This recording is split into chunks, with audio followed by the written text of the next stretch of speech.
Ciertamente de parte de ellos, Él es blasfemado, pero por vosotros es glorificado. Así que ninguno de ustedes padezca como homicida, o ladrón, o malhechor, o por entremeterse en lo ajeno. Pero si alguno padece como cristiano, no se avergüence, sino glorifique a Dios por ello. Porque es tiempo de que el juicio comience por la casa de Dios. Y si primero comienza por nosotros, ¿cuál será el fin de aquellos que no obedecen al Evangelio de Dios? Y si el justo con dificultad se salva, ¿en dónde aparecerá el impío y el pecador? De modo que los que padecen según la voluntad de Dios, encomienden sus almas al fiel Creador y hagan el bien. Muchos cristianos no han entendido lo que es la vida cristiana. Y uno de los ejemplos que la Biblia usa, o una analogía para comparar qué es la iglesia, es el matrimonio. Y en el matrimonio, muchos de ustedes que también están recién casados, tenemos siempre ideas de las telenovelas y fueron felices el príncipe y su amante, o su amiga o su esposa, por los siglos de los siglos. Y viene la luna de miel y se acaba la luna de miel. Y comienzas a descubrir, ah caray, ¿con quién me casé? O ah caray, yo no sabía, chiquita, que tenías ese genio. Y yo no sabía que eras tan flojo. Ni sabía que dejabas tus calcetines que huelen a queso manchego cuando te levantas de la cama. Y comenzamos en el matrimonio a salir de la burbuja y del mundo ficticio y fantasioso en el que creíamos que era casarse. Y no sabemos que el matrimonio es algo por lo cual toda la vida se tiene que luchar. Nunca habrá un matrimonio perfecto. Nunca habrá un hombre perfecto. Nunca habrá una mujer perfecta. Por eso el matrimonio es para dos discípulos de Cristo. Un hombre y una mujer que siguen a Dios, es como un triángulo. Y mientras más sigue el hombre a Dios, Dios está hasta arriba y la mujer también. Mientras más seguimos a Dios, más cerca estaremos el uno con el otro. Bueno, la iglesia es lo mismo. Hay cristianos que les han hablado, no, la iglesia cristiana es Disneylandia, Reino Aventura, todo peace and love. Nunca va a haber problemas, nunca va a haber fricciones. Y cuando entramos a alguna iglesia o en las iglesias a las que ustedes han asistido, van a encontrar, ¿verdad?, que la iglesia es una mezcla de cizaña con trigo. Que la iglesia es un cuerpo de creyentes mezclados con personas que han entrado del mundo y que entre nosotros necesitamos entender que va a haber fricciones, malos entendidos, contiendas, que doña Pachita ya le hicieron cara de hamburguesa y no quiere regresar. Que porque en esa iglesia, muchos me dicen, es que en esta iglesia o en aquella iglesia a donde yo iba, no había amor. Y el problema está en eso, que entramos a la iglesia creyendo que todo es maravilloso y que estamos en un ejército. Somos soldados en un campo de batalla, en un mundo ocupado por el enemigo, donde nosotros vamos de paso. Todo lo que construyamos, todo lo que invertamos en este mundo, se va a quedar. Y cuando este mundo sea destruido, lo único que va a sobrevivir son las almas. Son las almas. Y esta es la razón por la cual debemos vivir por las almas y poner como prioridad las almas que Jesucristo ganó en una cruz con su propia vida. Todos los cristianos vamos a experimentar pruebas. Vean ustedes aquí antes de Pedro se encuentra Santiago en el capítulo 1. Santiago era hermano de Jesucristo. Fue uno de los hermanos de Jesucristo, Santiago. Y él está escribiéndoles a los cristianos que comenzaron a ser perseguidos por el Imperio Romano. Y vean ustedes el consejo que Santiago comienza a delinear. Santiago 1, versículos 2 y 3. Hermanos míos, tengan por sumo gozo cuando se hallen en diversas pruebas, sabiendo que la prueba de vuestra fe produce paciencia. Sabemos entonces que todos nosotros vamos a ser examinados por Dios. Las pruebas, que son muchas, hay familiares pruebas en tu iglesia, en tu trabajo, con tus amistades, como matrimonio, con tus finanzas. Dios prueba el corazón. Y dice Santiago, no se sorprendan, no se maravillen de que de repente hay muchas pruebas. Y en lugar de que la oposición y las pruebas puedan menguar nuestro ánimo, dice Santiago, ¿verdad? Está probándose nuestra paciencia y nuestra fe. Vean ahora aquí, le damos vuelta a Primera de Pedro, otra vez, capítulo 1. Y dice el versículo 6 y 7, en lo cual vosotros se alegran ahora, aunque un poco de tiempo, si es necesario, tengan que ser afligidos en diversas pruebas, para que sometida a prueba vuestra fe, mucho más preciosa que el oro, o sea, ¿por qué tiene que probar Dios nuestra fe? Porque es lo más valioso que Dios nos ha regalado. Lo más grande que tenemos es la fe. Y si queremos agradar a Dios, lo tenemos que agradar a través de la fe.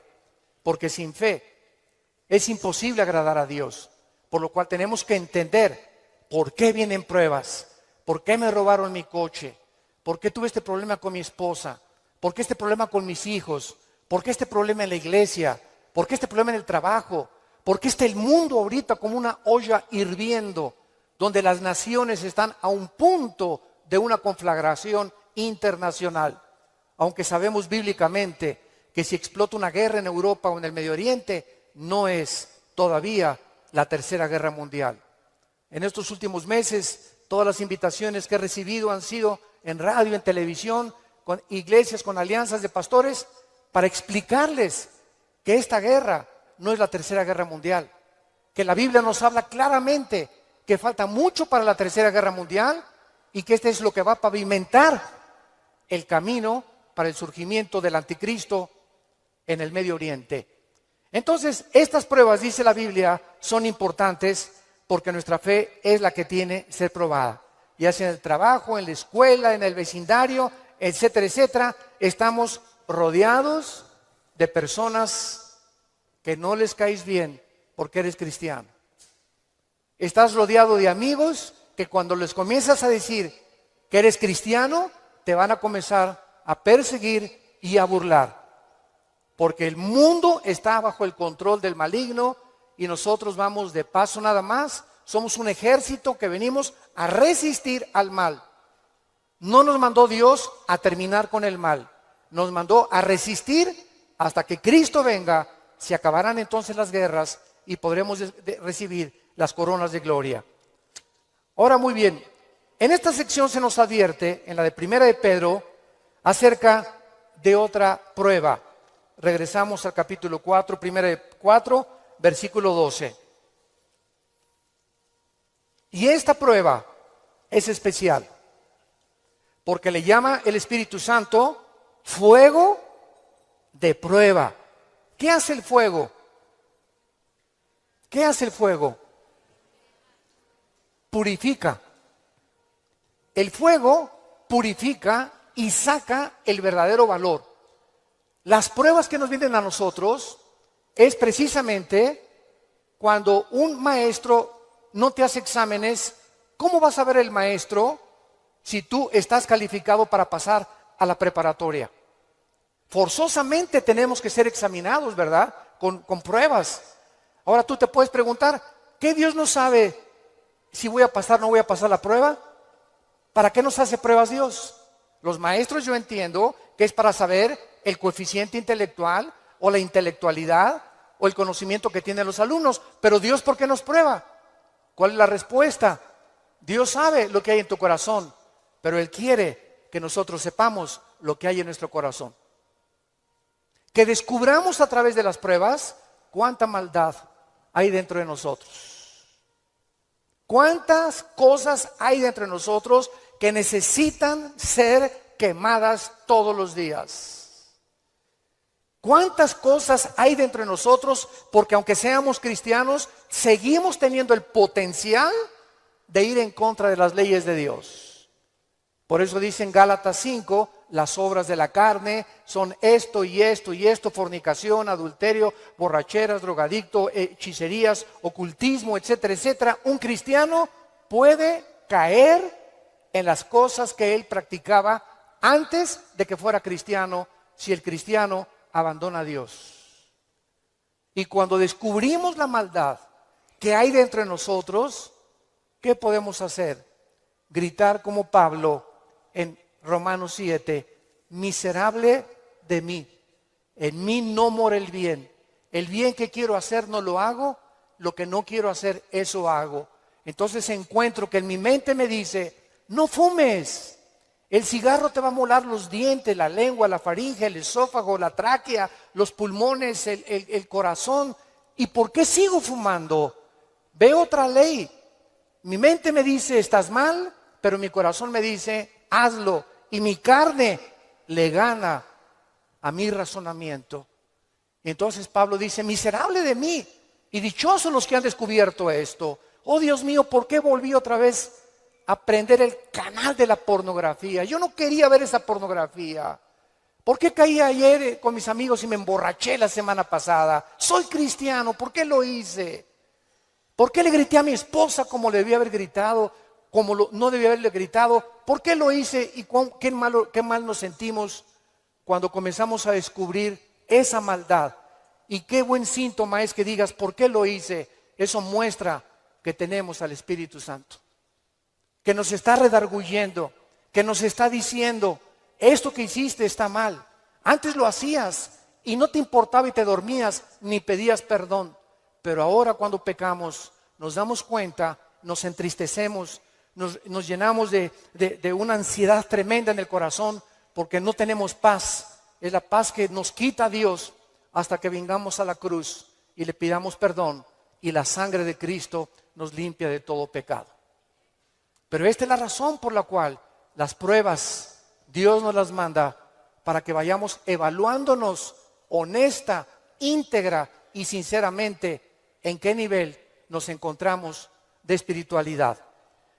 Vayamos a Santiago capítulo 1 otra vez con este versículo, y vamos a ver algunas verdades prácticas antes de desarrollar el pasaje que acabamos de leer.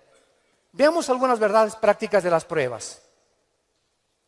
En primer lugar, las pruebas son algo común en la vida cristiana. Dice Santiago: cuando os halléis en diversas pruebas. En segundo lugar, estas pruebas, en segundo lugar, van a venir en diferentes categorías.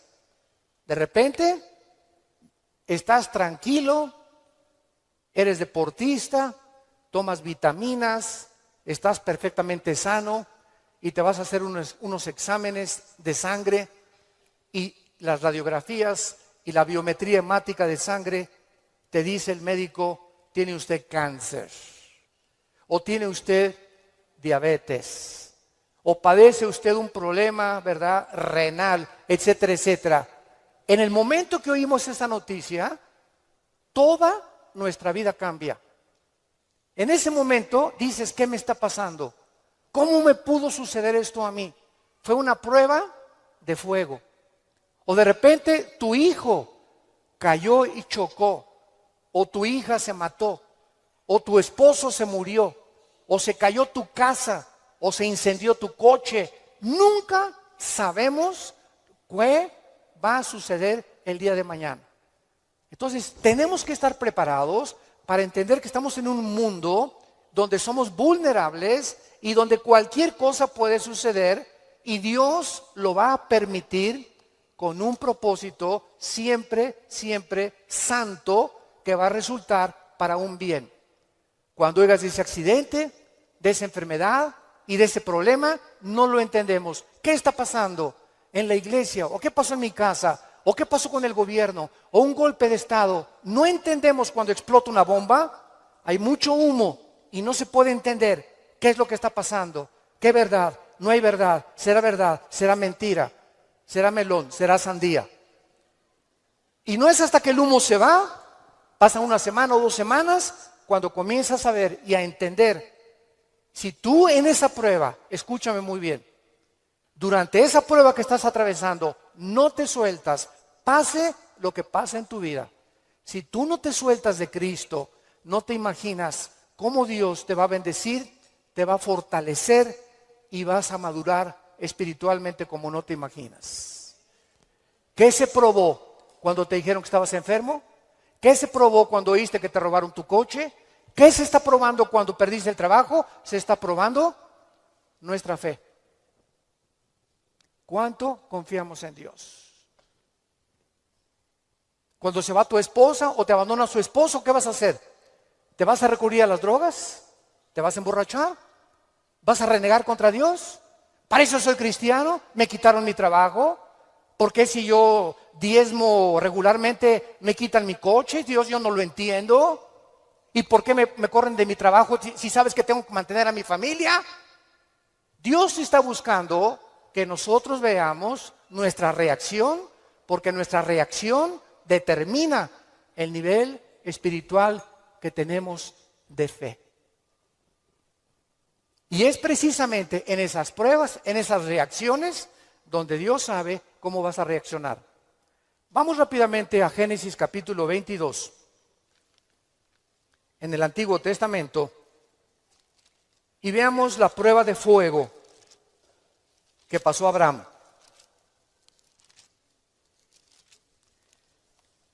Abraham ya era un hombre maduro, ya tenía el hijo de la promesa, Isaac. Y a Abraham se le llama en Romanos capítulo 4 el padre de la fe. Por algo será, ¿verdad? Por algo será, porque son las pruebas de fuego las que nos gradúan en el ejército de Dios. Las pruebas, no las muchas pruebas, nos van preparando, pero hay una prueba de fuego que es nuestra graduación. Cuando ya Dios se da cuenta que no importa lo que pase en tu vida, nunca te soltarás de Él. Nunca blasfemarás de su nombre, nunca te llenarás de rencor ni de amargura contra nadie. Hayan hecho lo que te hayan hecho o lo que nos hayan hecho, el veneno más grande que nos impide graduarnos es la amargura. Es el veneno más grande de la vida cristiana. Bueno, aquí se encuentra Abraham, capítulo 22 del Génesis, y dice: aconteció después de estas cosas, o sea, estas cosas son todas las pruebas que Abraham había atravesado, que probó Dios a Abraham. Abraham podría decir: ¿otra? Oye, ¿otra, Señor? ¿Es juego? O sea, ¿otra prueba? Pero Adán,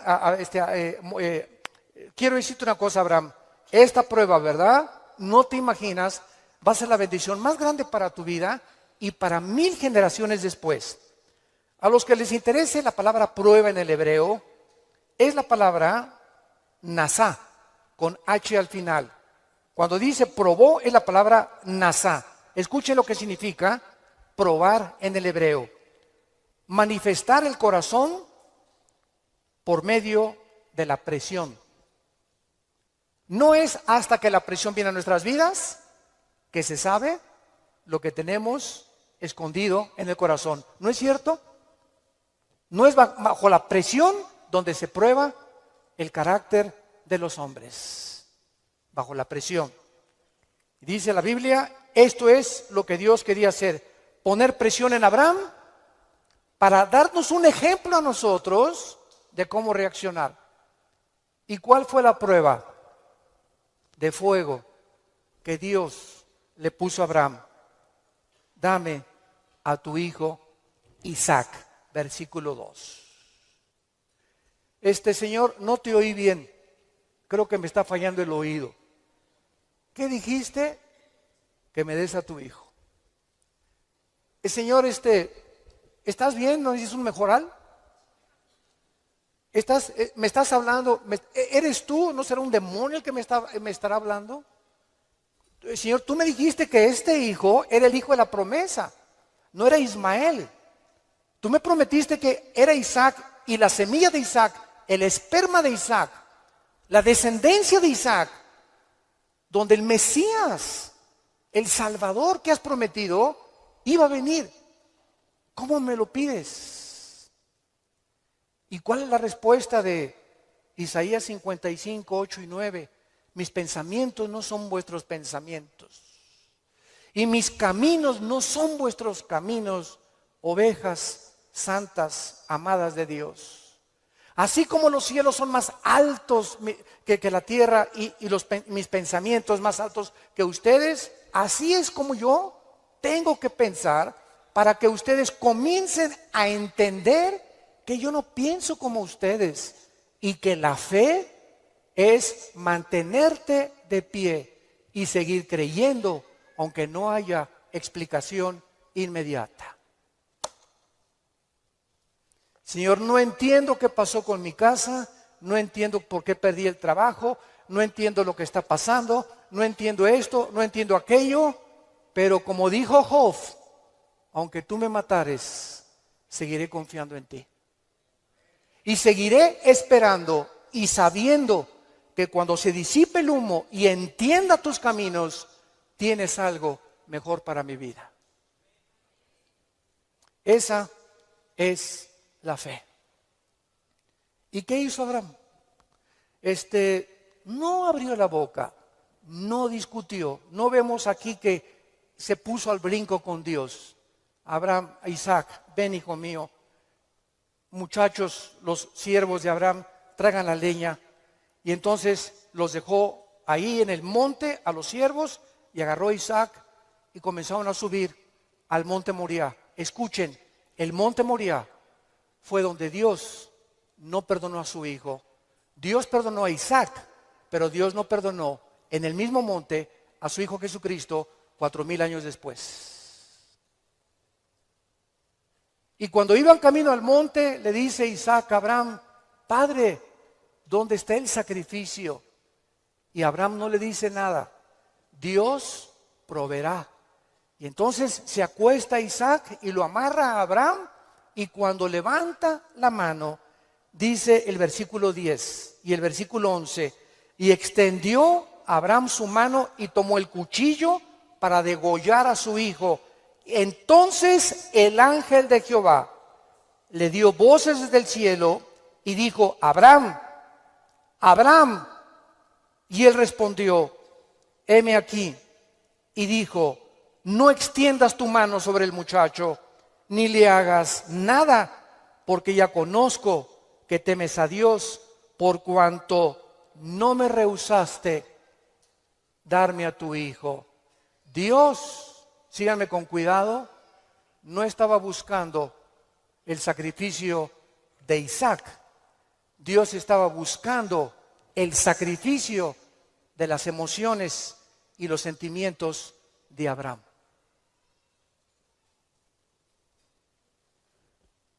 Abraham tenía que pasar la prueba de morir a sus emociones y a sus sentimientos y amar a Dios con todas sus fuerzas y con todo su corazón, escúchenme, más que a su hijo.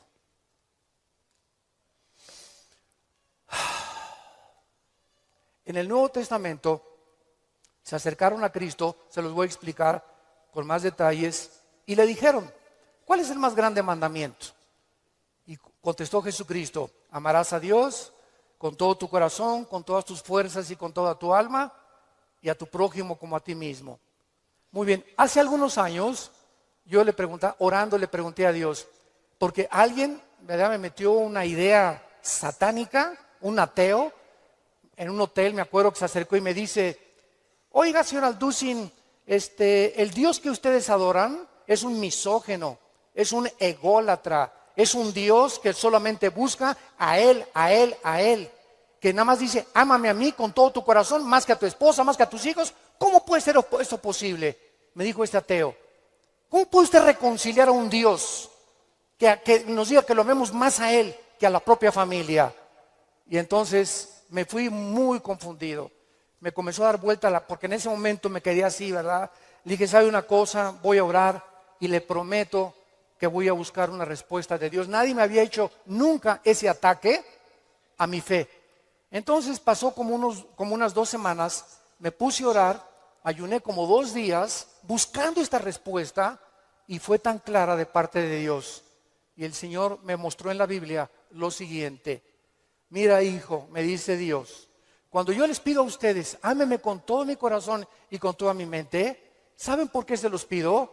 Porque tu mamá, tu esposa y tus hijos y tu perro Fido y tu cotorro y lo que más amas en tu vida y tu jarrón chino y la casa que tienes y que la amas, todo lo vas a perder y al final de tu vida te vas a quedar solo. Todos nos quedamos solos al final de la vida. Los hijos se tienen que ir, si no se casan, se mueren, la esposa tiene que morir, él tiene que morir, escúchame muy bien. Y si tú tenías todos tus afectos en tu hijo que se fue, o en tu esposo que se fue, o en tu perro que te quitaron, cuando se vaya tu hijo, cuando te quiten a tu esposo, cuando te abandone tu mujer, te vas a hundir porque no tendrás las fuerzas de seguir viviendo. Pero cuando amas a Dios con todo tu corazón y con toda tu alma y pierdes algo por acá y pierdes algo por acá y pierdes esto y por acá, ese amor que tú le tienes a Dios es el que nos sostendrá para seguir viviendo con Él, con las fuerzas de seguirlo amando. Denle gloria a Dios, de verdad.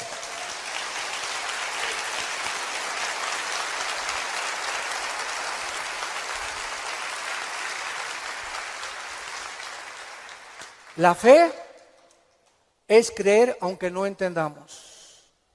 Si Dios lo dijo, tiene una razón. Detrás de cada mandamiento de Dios se encuentra la sabiduría de Dios. Cuando Dios le dice a los jóvenes, no forniquen ni tengan relaciones sexuales antes de casarse, gritan los jóvenes y protestan los jóvenes. ¿Nos quieres quitar la felicidad? ¿Qué tiene? ¿Así nos vamos a conocer mejor antes de casarnos? Pero detrás de esa prohibición que Dios tiene es el inmenso amor que Él nos dio desde la cruz. Por amor te lo digo, jovencita, te dice Dios, por amor que te tengo, joven que me escuchas.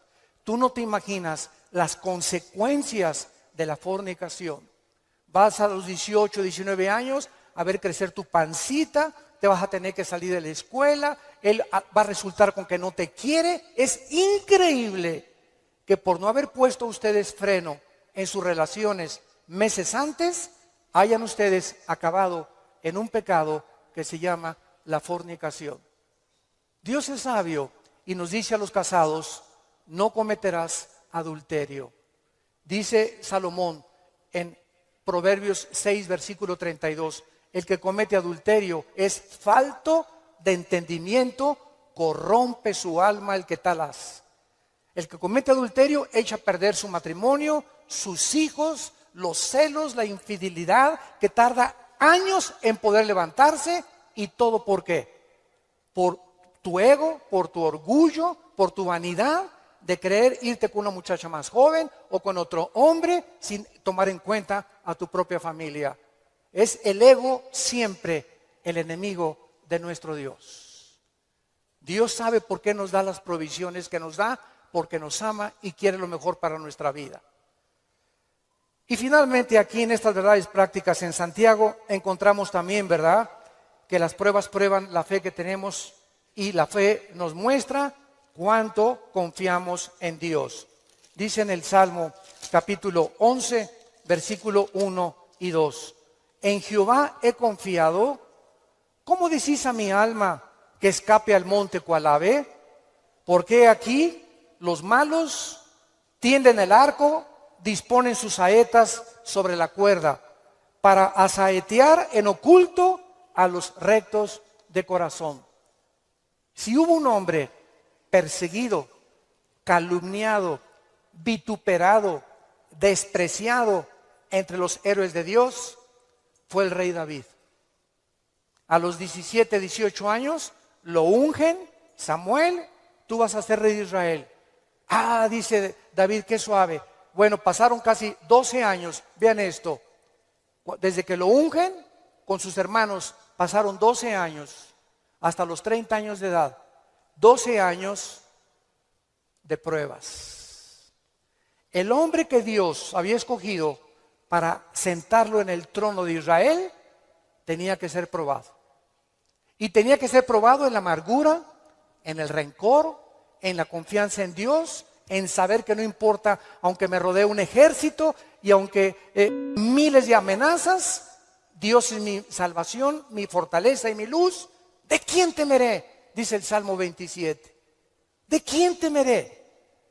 Es el temor dentro de nosotros lo que nos impide confiar en Dios. Ay, tengo temor que si me entrego a Dios me va a pasar esto. O tengo temor que si hago estas cosas me va a pasar aquello. Ese temor lo tienes que vencer. Porque Dios no nos ha dado espíritu de temor, sino de valor, de poder y de amor propio. Entonces tenemos que entender que las pruebas forman parte de la vida cristiana. Regresamos a nuestro pasaje de 1 de Pedro y examinémoslo rápidamente. Dice nuestro pasaje: no se sorprendan, amados, del fuego de prueba que os ha sobrevenido, como si alguna cosa extraña aconteciera. Número 1, se nos advierte cómo no debemos de reaccionar con sorpresa. No debemos reaccionar con sorpresa. No puedo creer lo que me está pasando. Más te vale que lo creas. No puedo creer que mi noviecita me dijo que yo me parecía a John Travolta, hermano, y me dejó por otro y se fue. No lo puedo creer. No puedo creer que mi esposo me haya abandonado. No puedo creer que este negocio haya caído. No puedo creer, yo fui fiel en mi trabajo y me corrieron, hermano, del trabajo. No lo puedo creer. Más te vale que lo sigamos creyendo. No nos sorprendamos, es una prueba. Cualquier cosa que afecte tu vida, tu estabilidad emocional o física, son pruebas. Entendámoslo. Dios es un Dios que nos tiene que probar. Y estas pruebas son para nuestro bien. Y vamos a descubrir en las pruebas que Él es real, que Él sana, que Él restituye, que Él vindica, que la oruga y el saltón te robaron, Dios te lo va a devolver 10 veces más. Pero es esa fe la que Él está tratando de desarrollar en nuestras vidas, porque es mucho, mucho más preciosa que el oro. Dice en 1 de Pedro 5:10, mas el Dios de toda gracia, que nos llamó a su gloria eterna en Jesucristo, escuchen bien, santos de Dios, después que hayáis padecido, ¿cuánto tiempo? No toda la vida es la Inquisición por el amor de Dios. No toda la vida como llegó una hermana, ay, pastor, ¿qué le pasa a doña Chole? Pues sigo con pruebas. Hermana, tengo 5 años que la conozco y usted ya le ganó a Job.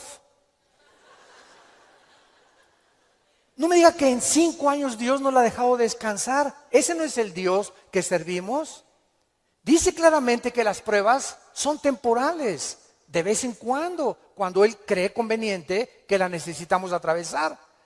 Después que hayáis padecido un poco de tiempo, vean ustedes el propósito. Él mismo os perfeccione, afirme, fortalezca y establezca después de las pruebas.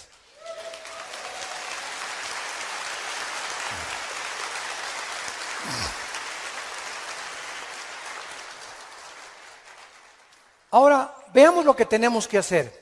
1 de Pedro, en nuestro pasaje capítulo 4, versículo 13. Número 1, se nos manda que cuando te digan, te robaron tu coche, se fue tu esposo, se fue tu esposa, te pasó esto, te pasó aquello, te goces. Cualquiera diría, ¿está usted loco? ¿Está usted loco? ¿Cómo voy a gozar cuando me dijeron que tengo diabetes? ¿Cómo voy a gozar cuando me robaron la cartera, el cristalazo que me... Hermano, ¿no está viendo cómo estoy? Que tengo aquí un martillo para encontrar el que me rompió el carro. Le voy a dar un martillazo en la cabeza si me lo encuentro.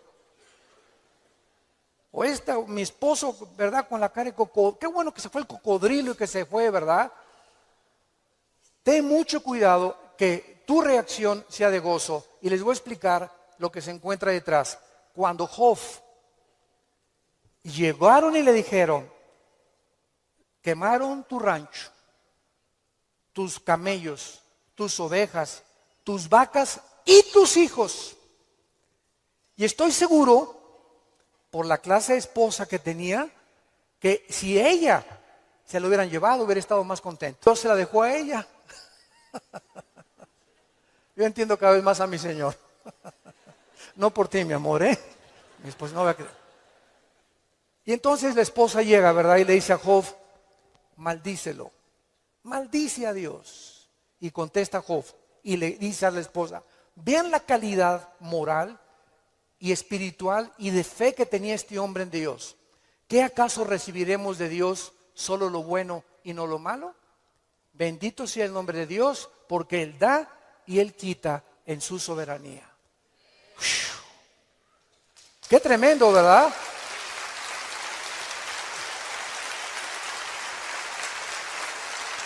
Qué tremendo. Entonces, en ese momento, cuando somos asaltados por dudas y malas noticias, en otras palabras, porque son malas noticias, en ese momento tengamos mucho cuidado de no permitirle a nuestro corazón que nos gobierne la lengua, porque de la abundancia del corazón habla la boca. Entonces, en lugar de preferir maldiciones o acusaciones, o eres tú Dios, o compartirlo con otras personas, híncate. Filipenses 4, 6 y 7. Híncate y dale a conocer a Dios. Señor, no entiendo lo que está pasando. No entiendo por qué me pasó esto. ¿Por qué esta enfermedad? Oh Dios, no entiendo, pero quiero seguir confiando en ti. Solo te pido que mientras esto pasa y no lo entiendas, me fortalezcas y me muestres la razón para que yo pueda seguir bendiciéndote y adorándote. Es el tiempo más difícil de nuestra vida cuando no entendemos lo que está pasando. Vamos rápido a 2 Corintios capítulo 12. 2 Corintios capítulo 12 y veamos lo que le pasó al apóstol Pablo y la forma como él reaccionó. 2 Corintios 12.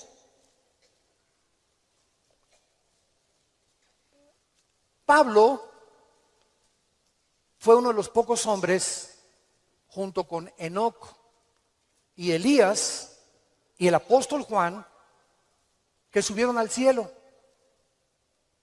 En el Nuevo Testamento, Pablo y Juan fueron los dos únicos apóstoles que subieron al cielo sin morir. Fueron sacados de su cuerpo espiritualmente. Y Pablo lo llevó Dios al tercer cielo, donde habita Dios. Y cuando Pablo regresó a la tierra, su espíritu salió de su cuerpo y su espíritu volvió a entrar a su cuerpo. Pablo dice que lo que él oyó allá en el cielo y lo que él vio, no había palabras humanas para poder describirlo. Y como fue una experiencia tan impresionante, pero tan grande, que cabía la posibilidad, dada la naturaleza humana pecaminosa que aún tenemos, Dios tuvo que darle una prueba a Pablo y ponerle un aguijón en su cuerpo físico, alguna enfermedad. Y esta enfermedad no sabemos qué es. Algunos han especulado que era algún problema oftalmológico, porque dicen Gálatas, mira con cuán grandes letras les escribo. Bueno, no sabemos, ¿no? Entonces Pablo tenía algo en su cuerpo que lo atormentaba y se hincó delante de Dios y le dijo: Señor, quítame este aguijón. No, Pablo. Señor, te ruego, quítamelo. No, Pablo. Señor, te lo imploro como de corazón. Si quieres me voy a la villa y de vuelta de rodillas. Hago lo que tú quieras, quítame este aguijón.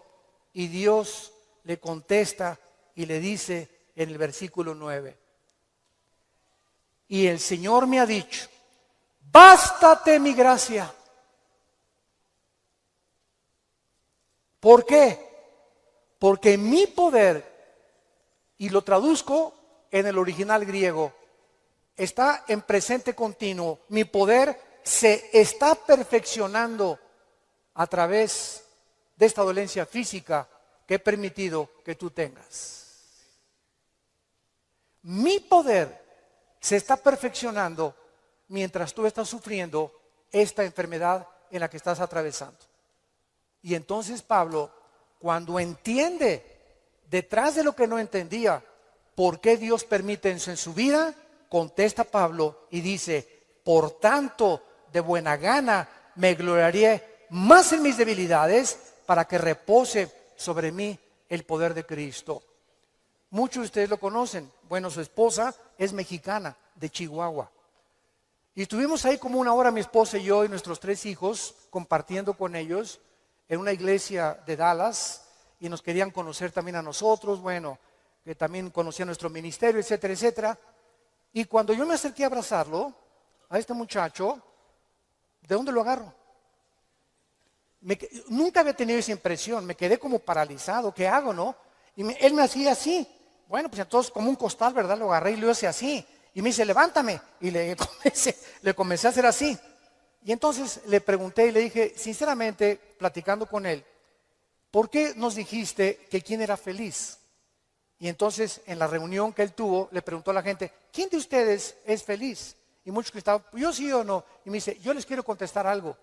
Dios permitió que naciera sin brazos y sin piernas para que yo fuera un testimonio que la felicidad no se encuentra en estar completo, sino en tener el poder de Dios viviendo en tu vida.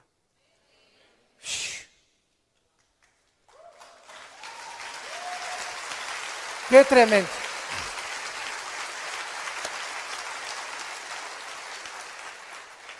Mi esposa y yo nos bañamos de lágrimas. Tenemos piernas, tenemos brazos, tenemos casa, complex, un carro, lo que sea, nuestros hijos, y estamos descontentos. Teniendo contentamiento, teniendo sustento y abrigo, estamos contentos porque estamos vivos. Nosotros estamos completos y él era más feliz que la mitad de los que fueron a escucharlo. Él riéndose, y era una felicidad, ¿no es cierto, Marta? Un gozo sincero. Él no estaba fingiendo, él estaba lleno del poder de Dios. Y transmitía en sus ojos esa paz, ese contentamiento, esa aceptación.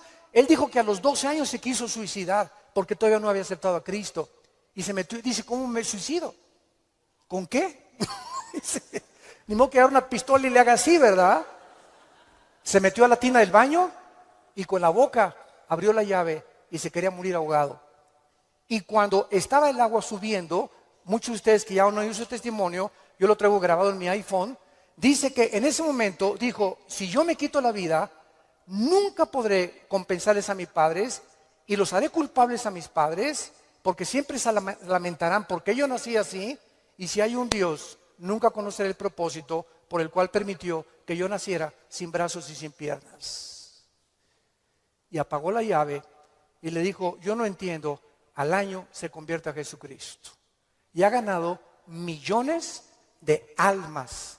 Dios dicen que hay uno entre 15 o 20 millones de seres humanos que nacen así. A este muchacho Dios lo escogió Dios para dar un mensaje al mundo. La felicidad no está en el dinero, ni en tener salud, ni en tener casa, ni en tener vehículos, sino si tú tienes a Jesucristo y la paz de Él que sobrepasa todo entendimiento.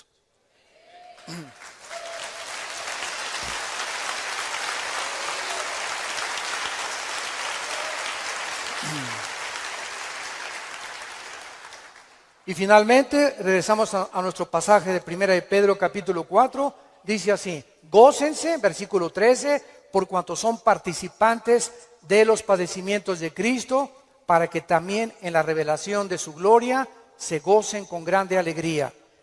En penúltimo lugar, las pruebas nos están haciendo parecernos más a Jesús. Porque es precisamente en las decepciones, en las desilusiones, en las traiciones, en la persecución, en el abandono de tu esposa, de tu esposa, en la muerte, etcétera, etcétera, en todas estas cosas que forman parte de la vida, donde comenzamos a entender que no nos sorprendamos, estamos en un mundo muy feo, donde el pecado abunda. Este grupo de ISIS en el Medio Oriente ya no son seres humanos, son zombies, son monstruos, seres humanos deshumanizados completamente, sin ningún sentimiento, sin ninguna emoción, sin ningún corazón, ninguna conciencia. A los niños ahora los enseñan a ellos que a las víctimas les corten la cabeza y jueguen fútbol con las cabezas para desensibilizarlos y deshumanizarlos a los 8 años de edad. ¿Sorprende? No nos sorprende, porque la Biblia dice, según de Timoteo 3, vendrán tiempos feroces, peligrosos, hombres amadores de sí mismos, donde no les importará absolutamente nada más que su ego y su propia vanidad, y el imperio y el espíritu de control. Todo espíritu que quiera controlar y dominar a los demás es un espíritu de brujería. ¿Se acuerdan a Cristo antes de morir? Que llegan los hijos de Zebedeo con la mamá. Oye, cuando vengas, quiero que mi hijo Pancho y Pancholín se sienten junto a ti. A este nómbralo ministro de Hacienda y procurador de la República. Y entonces Cristo, viendo que sus discípulos estaban a punto de morir crucificados, estaban buscando posiciones de liderazgo y de control y de autoridad. Y les dije, Cristo, eso los reyes de la tierra, los gobernantes buscan estas cosas, dominar y controlar a los demás. Y esta es la razón de tantas dictaduras y tantos gobiernos estatistas y totalitarios, personas que quieren seguir gobernando y tener el control de las gentes, pero en ustedes no debe ser así. Y Cristo nos da el secreto: el que quiera ser grande de todos nosotros, lávele los pies a los demás. Sea siervo de los demás. No busques grandezas para ti, busca servir. Porque el más grande entre nosotros siempre será el que siga las pisadas de su maestro. Gracias por tu palabra, Señor, en esta mañana. Gracias, Señor, porque si somos vituperados en el nombre de Cristo, somos bienaventurados. Oh ladrón. O que las pruebas que tengamos sean por nuestros pecados. Pero si padecemos como cristianos, no nos avergoncemos. Glorifiquemos a Dios por ello. Encomendemos toda nuestra causa a Dios, porque Él es soberano. Nunca nos dejará y nunca nos desamparará. Bendecimos, Padre, a todos nuestros enemigos. Bendecimos a los que nos calumnian y contienden contra nosotros. Te damos las gracias por estas pruebas, porque está probando lo que hay en nuestro corazón. Si no perdonamos 70 veces 7, no hemos crecido en la gracia y el conocimiento de Jesucristo.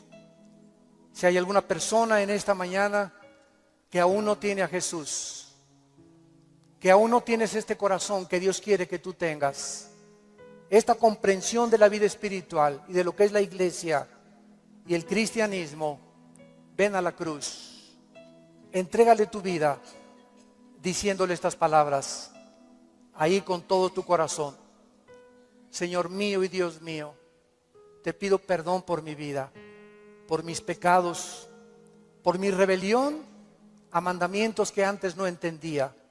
Ahora sé que tus pensamientos son inmensamente mucho más grandes que la forma como yo creo que tú debes de ser. Tú me creaste y me hiciste nacer con un propósito en la vida. Gracias por la salud que tengo en este momento, por el matrimonio que tengo, por los hijos que nos has dado, por el fruto que traigo en mi vientre, por la casa que tenemos, por todo lo que nos rodea, por el agua, por la luz, las montañas, los cambios de clima. Te bendigo, Señor, haberme puesto en este planeta donde te puedo conocer. Creo que en la cruz pagaste con tu sangre